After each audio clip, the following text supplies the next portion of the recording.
with everything that goes on in South Africa, with all of the problems we've had and the questions around whether the GNU is going to survive, or whether the budget's going to be passed, or whether America is going to put sanctions on our leaders and all of the other things, we may take the eye off some of our formerly very much in play balls. And one of them has always been the fight against corruption.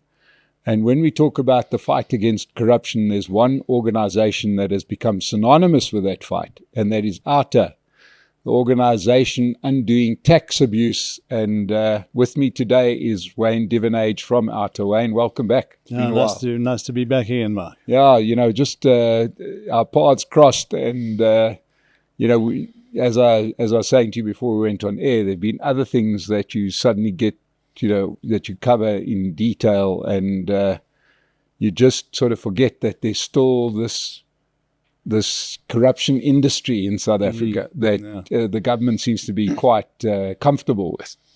Yeah, it's rough. It's almost like I think government expects us to just accept it as the new norm, and we should never allow that to happen. We should never become complacent about the need to tackle corruption. They're not doing enough. Yeah, and of course, there was definitely not enough outrage about having a minister of justice who was compromised by corruption. Yeah.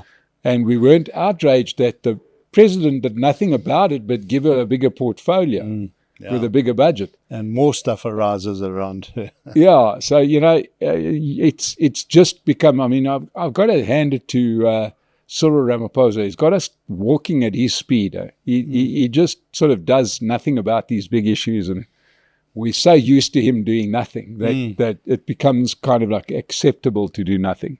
Yeah. But Wayne, we still make our lives in the hellhole formerly known as Johannesburg, where we've had a state of the city address, and the city is in a state, if anybody is not in Johannesburg, it's breathtaking. It has to be seen to be believed. Yeah. But I want to tackle you on something, and that is that, as predicted on the State of the Nation, there seems to be a bit of the ANC's favorite trick looming, and that is that they run the place into the ground, wait until it gets so bad that people put their hands up to help the government do what the government's paid to do.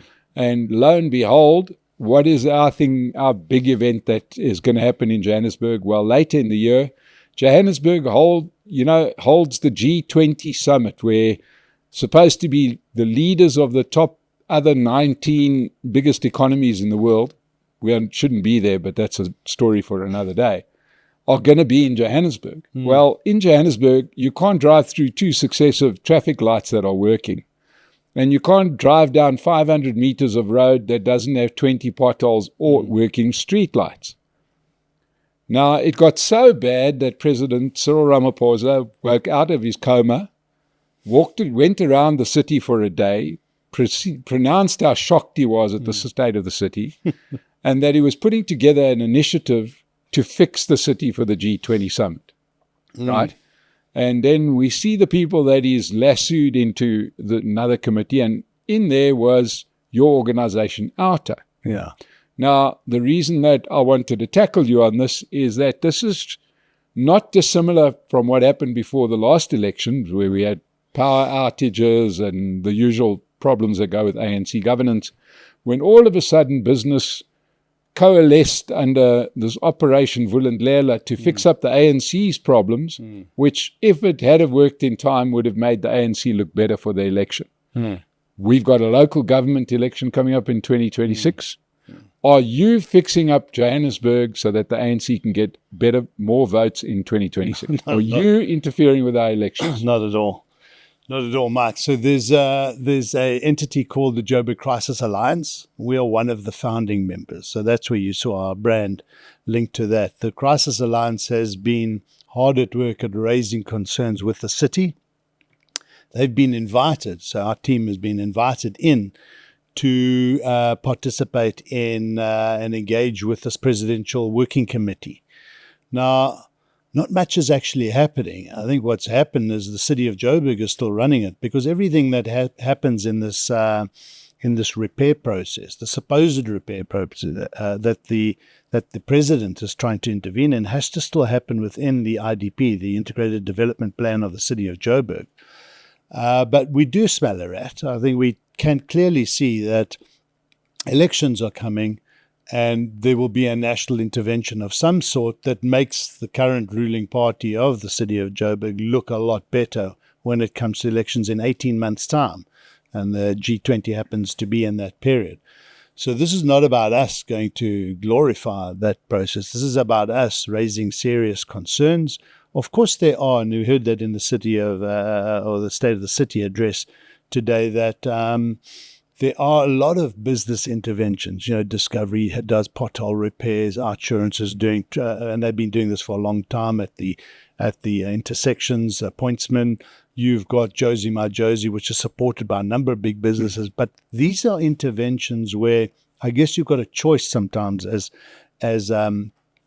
business and as even residents associations get in, they cut their own grass.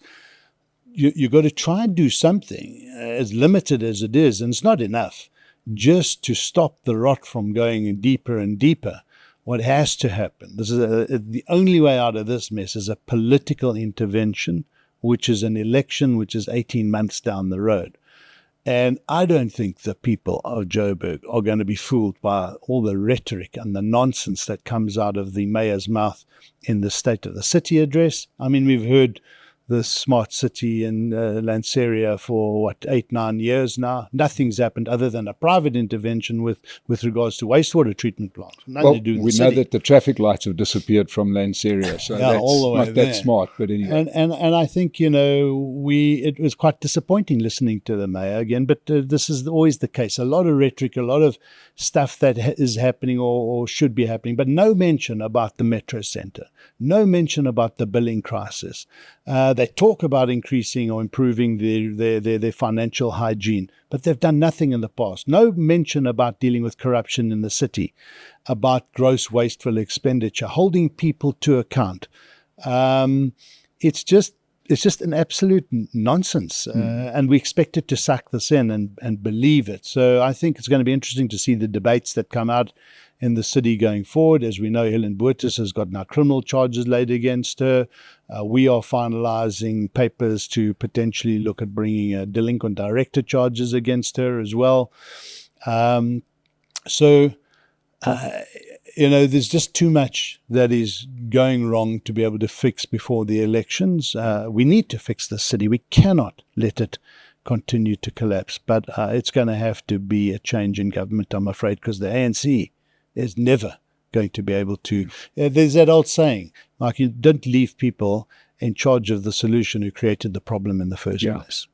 Well, on the State of the Nation, we will not have you talking badly about Mayor Dada Moreira, because he's my favorite politician. Yeah. He's the only guy who promised to do nothing, and he has done nothing. Yeah. So, I've got to bout his honesty. And before we carry on, I think we've got to outline to everybody that's watching us, because I think it's vitally important to understand that the ANC doesn't rule the Johannesburg by itself. Yeah. It rules in a 3-way coalition. Yeah.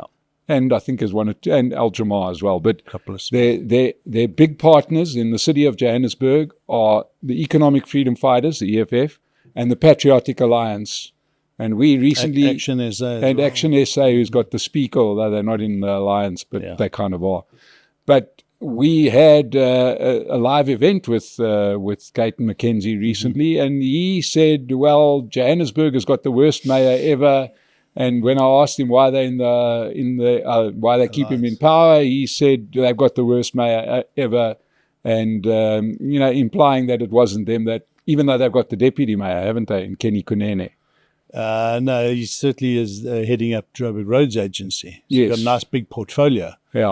Which is a mess, by the way. It's a mess. And his first action was to renew the very controversial AfriRent contract.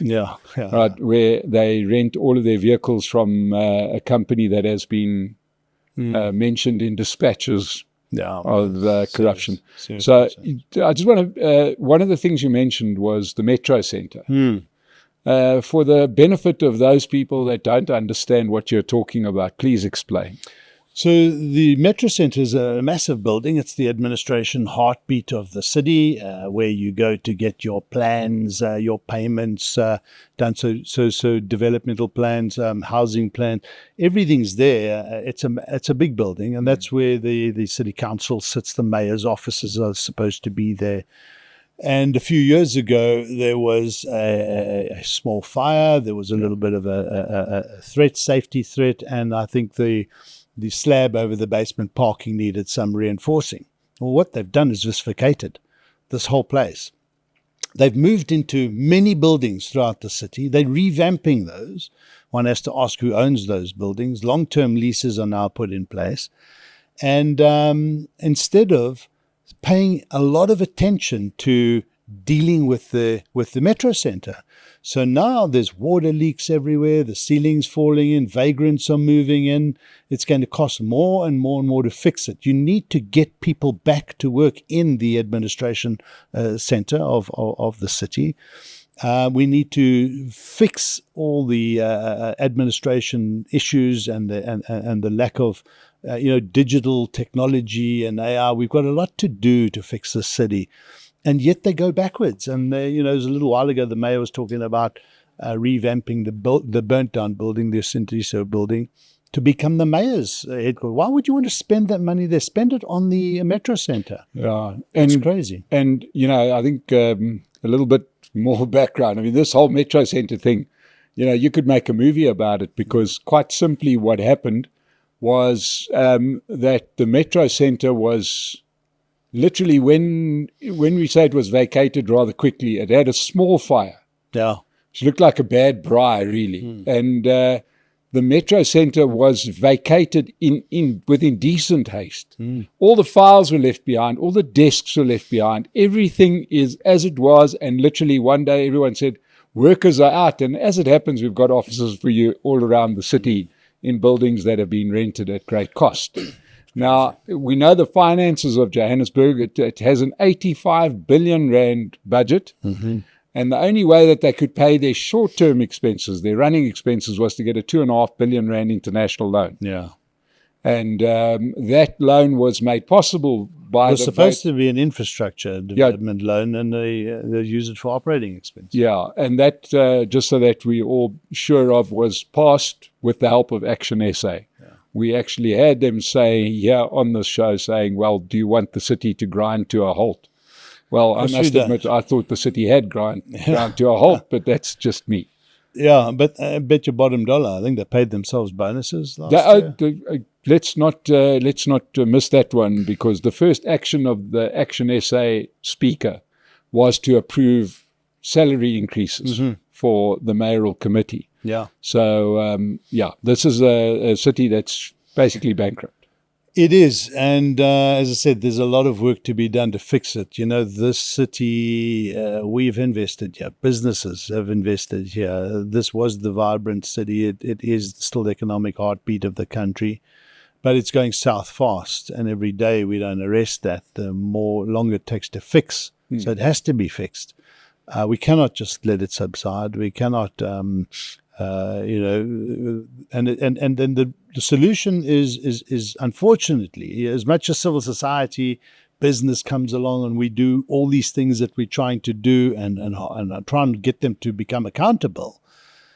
The quickest way you fix that is from the inside. The quickest way you fix that is to have a change in government. So we've got 18 months as a city, as a people, and we must impress upon the voters. We must impress upon the council themselves, the current mayors, everybody involved, the presidency, that we have a lot of work to do to fix this and change it right now. So if there's a presidential intervention for the G20 and so forth, whatever it's said or not, we shouldn't say, no, we don't want it, and let the city collapse and then we'll deal with that later. That's dangerous. But we need to make it very clear on what grounds and what terms. And this must certainly not become a feather in the cap of the current ruling party of the city of Joburg, because they have allowed it to get where it is right now. Yeah. So Wayne, let's move away from the terrible decline in Johannesburg, which both you and I know and love, and make our lives here. And let's look at some of the other things that have been keeping you busy. And I know you've been very, very, very taken with some unbelievable goings on in the higher education sector. Yeah. Now, it centers around our favorite things. You know, it became a bit of a joke that the government was prepared to raise VAT. At one point, the ANC wanted to raise VAT by 2 percentage points. When we throw away money to these terrible thing called SETAs, Sector Education Training Authorities. Do you want to tell people what exactly they are and what you've unearthed? Yeah, so Mike, we've been working on this for a long time, working with whistleblowers, started in the services SETA, and we just exposed millions and millions of rands. I think in the services SETA, there are a few service providers that stole, quite frankly, 330 million rand. The CEO at the time was a fellow by the name of Andile Nongogo, who was then moved to NSFAS, National Student Aid Finance Scheme, and the mess started there. So we followed him. And all his cronies, the corrupt entities, just changed their names, but the same people were involved, and started doing the same stuff there. So we started highlighting. Now, you just remember, this is Bladen Zamandi's domain at the time. And we brought it to his attention. We put this out there in the media. We wrote to the department. We got fobbed off. So we just said, we're not going to be fobbed off. And we lit this fire in the kitchen of Andile Nongogo, the chairperson, Ernest Khoza, and others. At the same time, dealing with the services SETA. And as we start exposing more, so we start getting information from the insurance SETA, in-SETA it's called, the construction SETA, the wholesale and retail SETA. So these are all sectoral. There's 21 of them in the higher education space that get money from the skills development levy, comes off 1% of payroll from a business, and it goes in. And it's a good idea. It's supposed to be used to develop and uplift skills specifically for youth in specific industries. But it's a lot of money, 16 billion rand a year, that goes into these 21 pots. Now, let's be clear. At the moment, we've got our VAT increase down to 0.5%. Yeah. That's where it was meant to be. That was to raise 13 billion rand, and 16 billion rand goes straight into these and some of it is spent properly, but a lot of it isn't, and a lot of it is wasted. And let me tell you, when we start to see what they're doing, and there's a network there. And a lot of it goes back right to the top, and you've got to ask yourself, when we follow the money, we follow the trades, we follow the deals, we follow the appointments made by people. And it's such a cesspool of corruption and manipulation of procurement practices. So we see multi-million rand contracts unnecessarily just being dished out. No regard for money, no regard for you and I, the taxpayer. Gross spending, gross maladministration, and just removing people that get in the way, suspending them. If a service provider and a SETA raises a concern, as the Graduate Institute of Financial Services did, they just get de-accredited. Your multi-million rand business just goes to pot. And people lose their jobs because one person has got so much power to do this on trumped-up charges, on so-called forensic investigations that they do, that nobody's allowed to participate in or listen to or give input on. It's crazy. And the courts rule against them, and they just ignore the court orders.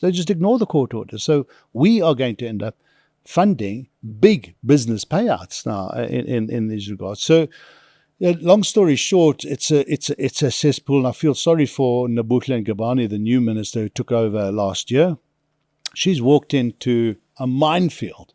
So you've got NSFAS, the student accommodation, a brilliant plan hatched over a number of years by these connected cronies to siphon millions out of the NSFAS accommodation sector of their scheme, of the payment scheme. And so I think she knows. She's got all of that work. Today I heard the Dr. Karen Stander, the new chair of NSFAS, who we've engaged with, and the new CEO, to point out what the issues are. And they are very aware, but their eyes are wide open. As she was saying, it's been a baptism of fire as the new chairperson.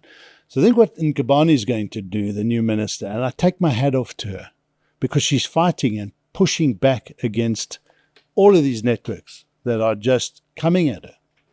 She has to push back. She has to change the boards of all these entities. She has to change the CEO of many of those SETAs and the accounting authorities if we're going to fix it. And I think she's doing that. It's not going to be easy. It's not going to happen overnight.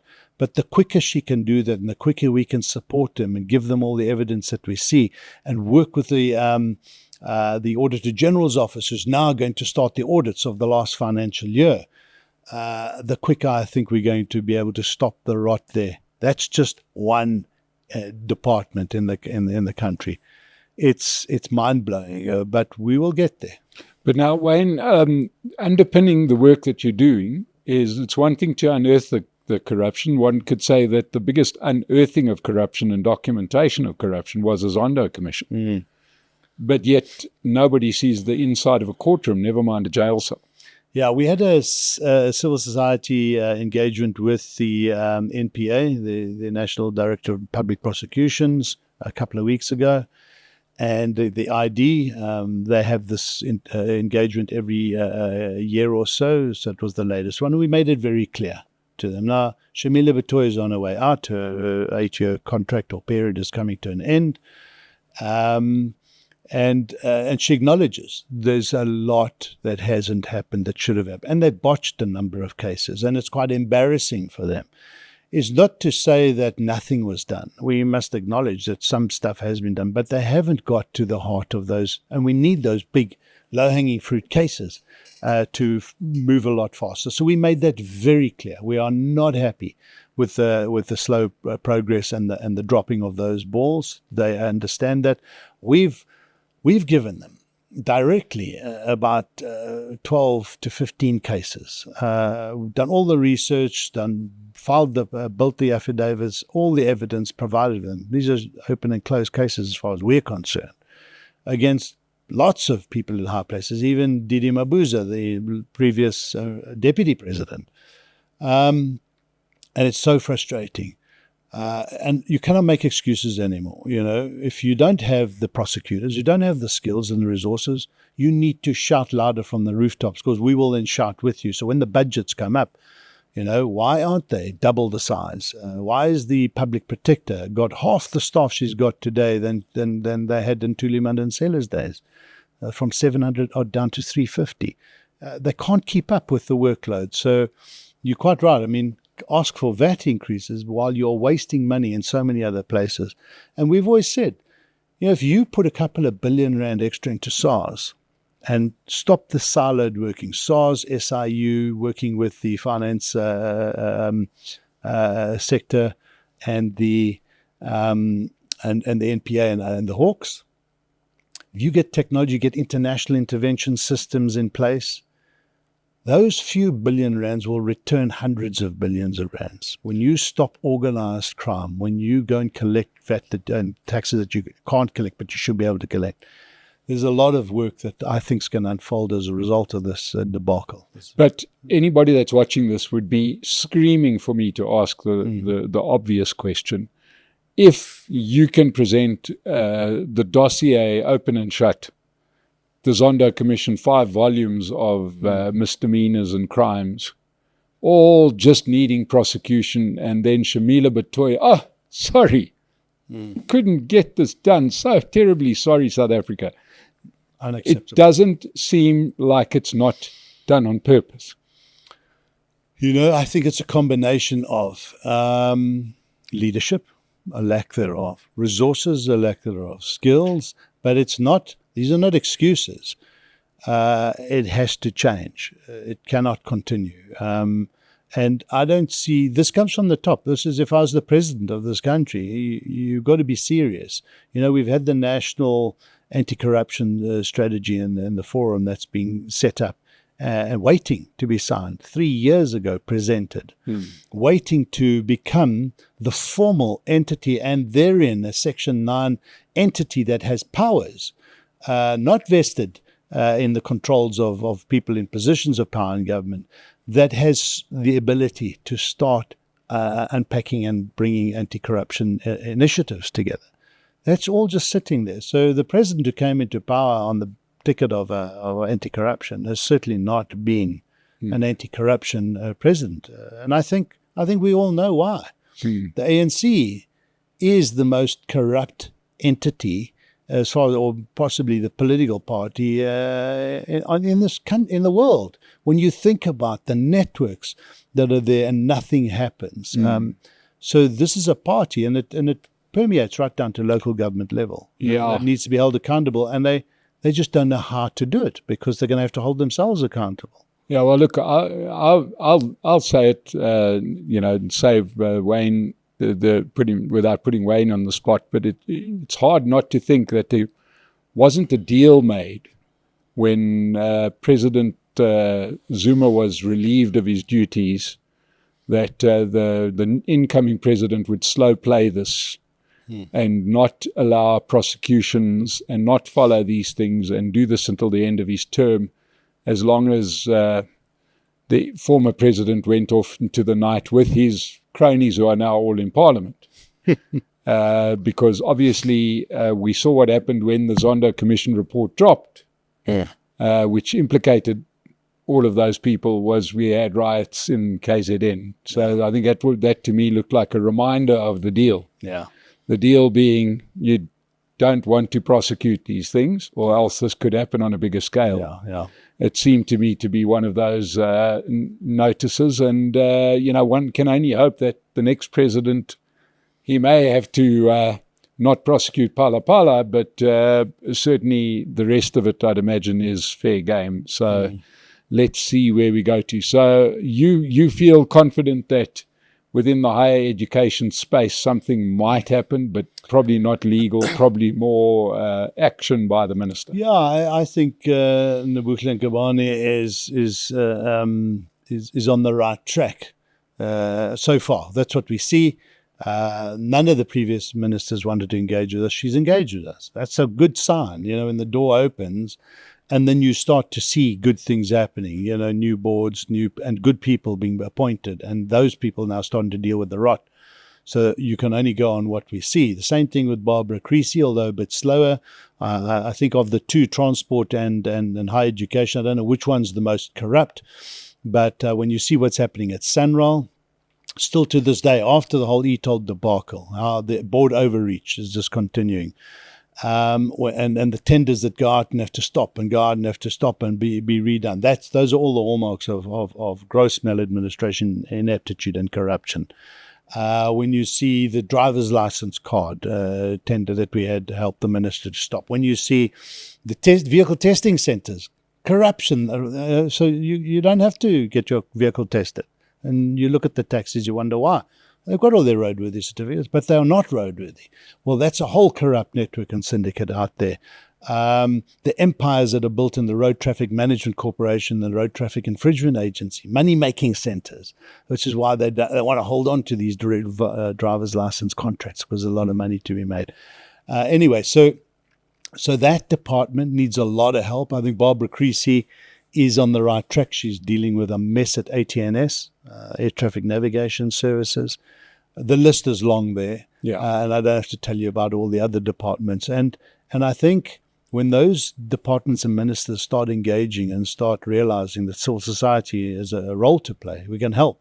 And I must tell you, the most impressive of all of these government entities is the Auditor General, Tsakani Maluleke, and her team engage with us ongoingly. Before they go out and do audits in certain areas and state-owned entities, and that we have long engagements with them to show them what we have, and they take that information. Their powers still need to be now exercised and sort of hold people to account. We don't see enough of that. And transparency is still an issue. So it's not like everything's rosy and it's all coming together, but there are signs that are, for us, a bit encouraging. We are a long way off, though, in making sure that people are in orange overalls, that accountability is real, that transparency is real. We have to go to court. We have to go to the information officer to go and get information that's rightfully yours and mine, but they make it very difficult, and that's what's happening right now at NCTA. They say they give us information, but they don't, or not enough. Yeah, and as we always say, Wayne, you guys are doing a great job, but this stuff doesn't happen, without proper resources on your side. Yeah, people. And the people that are watching this can support you. They can. Mike, thanks for raising that. I mean, it's like anything. As a non-profit entity, NGO, we rely on donations, and corporates, big corporates, middle size, but thousands of people, small donations, debit orders, 150 Rand a month, all of it adds up. And but we're having to scale back because it's tight at the moment. In fact, we've had recently a strategic review session where we found that while we've been sticking to our knitting, our work, which is the accountability work of anti-corruption and so forth, we've also introduced some really interesting interventions on water quality measurement through a citizen science program, a Joburg Community Action Network, and a couple of others that are good entities, but they need more resources, and we just can't give them resources. So we've set them up as separate non-profit entities, and we're going to assist them over this next year, but hopefully get them to become self-reliant and go off and grow on their own, so that we don't become distracted, and also keep applying funds that are needed for the real work that we are known for, which is anti-corruption and holding government to account at a higher level, and especially mainly at national level. And we also do local government work as well.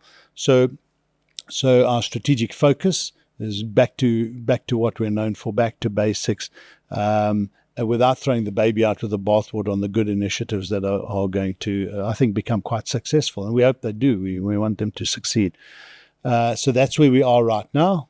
It's always good to have a good regroup, a good strategic think tank session. We've got a good board that asks us tough questions, and our governance, we run this like a business. We pay market-related salaries. We've got good systems, good governance.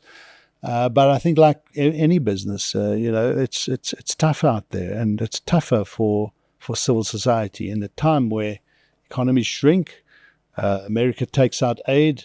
Companies, businesses are now lent on to redivert some of their CSR spending, and it puts all the NGOs under a lot of pressure. So times are tough, but we will continue. Yeah, and Wayne, do you enjoy any? Do you have interaction other than with ministers, with political parties? Are they supportive of the work you do? Because I think they should also be exposed if they're not supporting what you're doing. We've got to be apolitical, and you've got to be very careful. If you align yourself with a political party, you're just going down the wrong paths. Even in the e-toll matter where we started, and we did accept then, but we were known very differently as the Opposition to Urban Tolling Alliance, and we had a grant given to us by a political party, created a lot of mess. So since we changed our MOI in 2016, we don't accept donations from political parties. We can't. We have to. Yeah. We will engage with them. We will give our views to them. We ask questions in Parliament through them because we can't ask. So when we want information, because when Parliament, when the minister's asked to answer questions, that's very important. So there's a symbiotic relationship in some respects, but we have to keep our distance. And have you found that process to be a little bit easier with the government of national unity?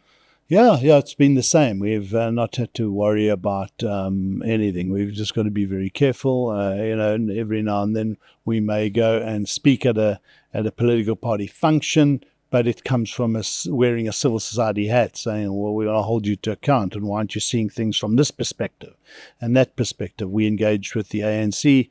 Must have been 5 years ago when they realized, okay, they've hit the wall on e-tolls. What is the solution? So we said, great. If you want our input, we'll come and talk to you. So it's not like we will refuse to talk to them, but we talk to them on our terms, not on theirs. Well, ladies and gentlemen, corruption is something that is a blight on the country. It's the reason why the Minister of Finance couldn't table his budget. It's the reason why he wants to put up VAT. Some of these nonsense organizations like these sector education training authorities, these SETAs, 21 of them, every one of them's got a head office, Every one of them's got a board. They all get paid for everything. They get food every time they meet.